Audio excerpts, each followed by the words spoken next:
I want to talk about food because I love food and I love sauces and I love all kind of things that normally, statistics say are fattening and all this and bad for you.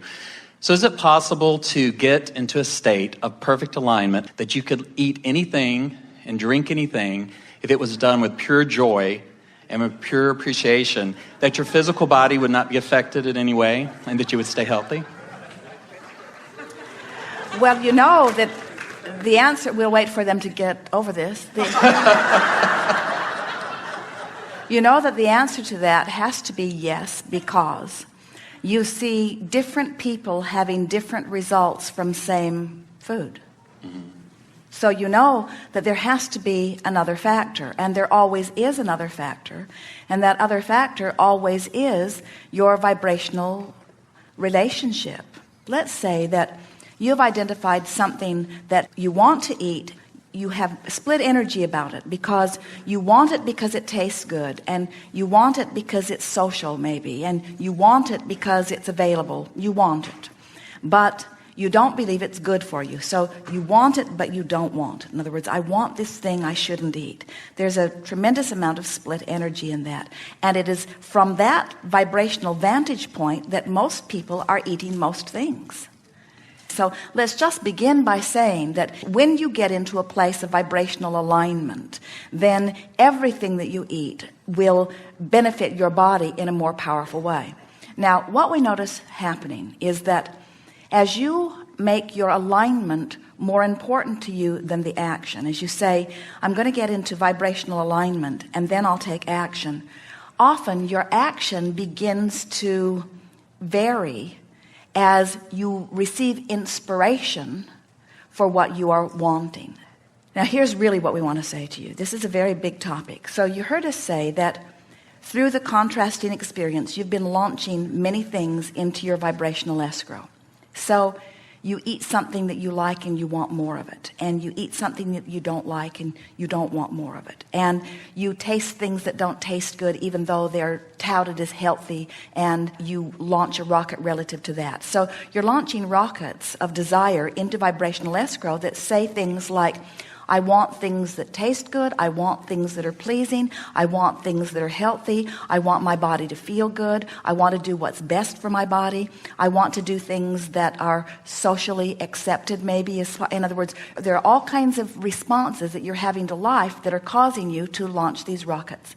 And Source is receiving all of them and has already vibrationally become them. And now your urges and cravings, when you are a vibrational match to your source energy, will lead you right to those things that satisfy all of that. In other words, it is absolutely possible to find enormously satisfying food that meets all of the other criteria.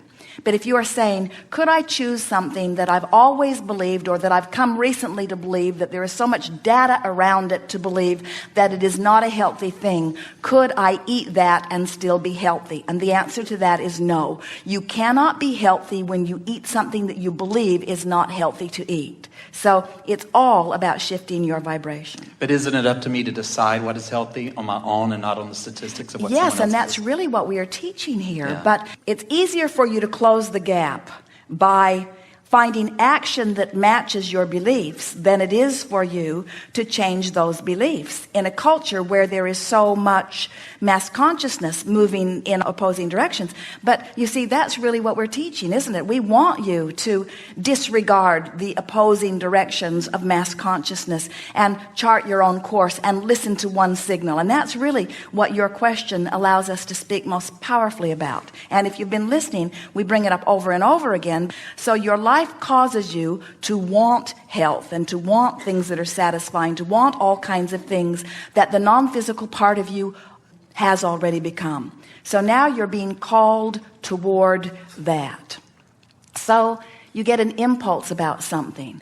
If you are listening, if because of all the other subjects that you're practicing it on, if you're practicing paying attention to the way you feel when you say these words or think these thoughts or take this action, and if you've been practicing taking the path of least resistance, which is letting yourself find as much relief as you can, then what begins to happen is this one signal that is such a powerful, loud, dominant calling literally drowns out everything else that is out there. But it really takes a decision. First of all, it takes a decision that says, I know that source is aware of me, and I know that all of my intentions have been noted, and I know that information is being offered to me, and I know that I have the ability to hear it. In other words, you really have to get to that place first before you're then ready to not listen to that one and that one and that one and that one and that one. We're surprised any of you can find anything to eat.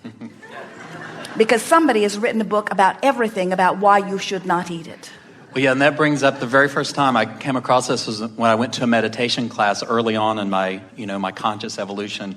The teacher said, stop drinking caffeine. And I was like, hell no. Because I love the smell of coffee. I love to make it in the morning. I love for it to wake me up. I love to put my sugar in it. I love to put my cream in it.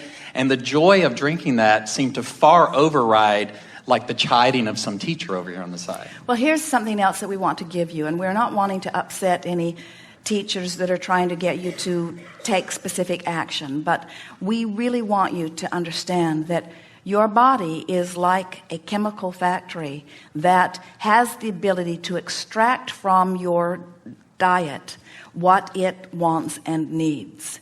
You have such an ability to compensate. In other words, physicians and scientists have not even begun to explore the chemistry that goes on in the digestive system of a human body. In other words, they're not even close to understanding.